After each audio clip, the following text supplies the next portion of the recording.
नमस्कार दोस्तों। आज हम सुनाएंगे महाभारत काल की एक सच्ची कहानी। बर्बरिक का जन्म भीम के पुत्र घटोत्कच के यहाँ एक पुत्र हुआ।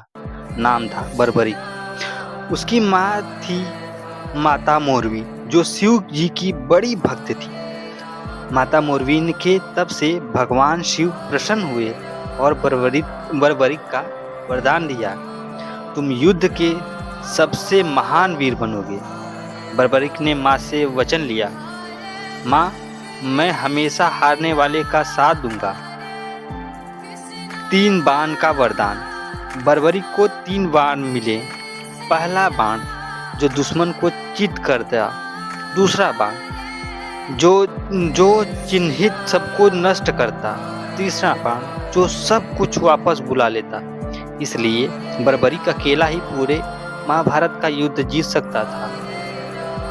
जब महाभारत युद्ध शुरू होने वाला था, बर्बरिक युद्ध देखने निकला। रास्ते में भगवान कृष्ण ब्राह्मण के रूप में मिले। कृष्ण जी ने पूछा, युवा, तुम किसका पक्ष दोगे? बर्बरिक ने सच कहा, मैं हारने वाले का साथ दूंगा। कृष्ण मुस्कुराए। उन्होंने समझ लिया, अगर बर्बरिक युद्ध में आया तो कभी पांडव कभी कौरव, युद्ध कभी खत्म ही नहीं होगा।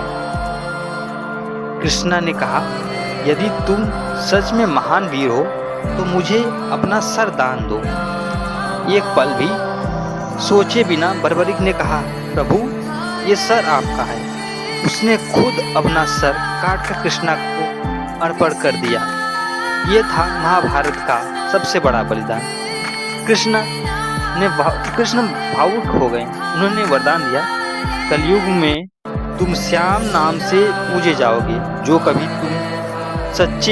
तुम्हें कभी कोई सच्चे मन से याद करेगा, उसके दुख मैं खुद दूर करूंगा।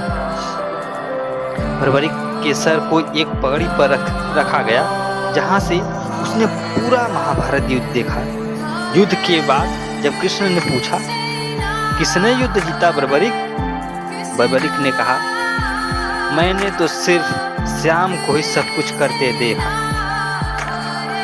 इतना सुनकर कृष्ण जी बहुत प्रसन्न हुए। कलयुग में राजस्थान के सीकर जिला में खाटू गांव में बर्बरिक का सर जमीन से प्रकट हुआ।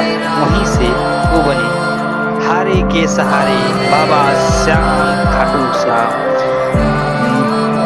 जो हारा हुआ होता है, जिसके पास कोई सहारा नहीं होता, जो सिर्फ श्रद्धा रखता है, श्याम बाबा उसका हाथ पकड़ लेते हैं।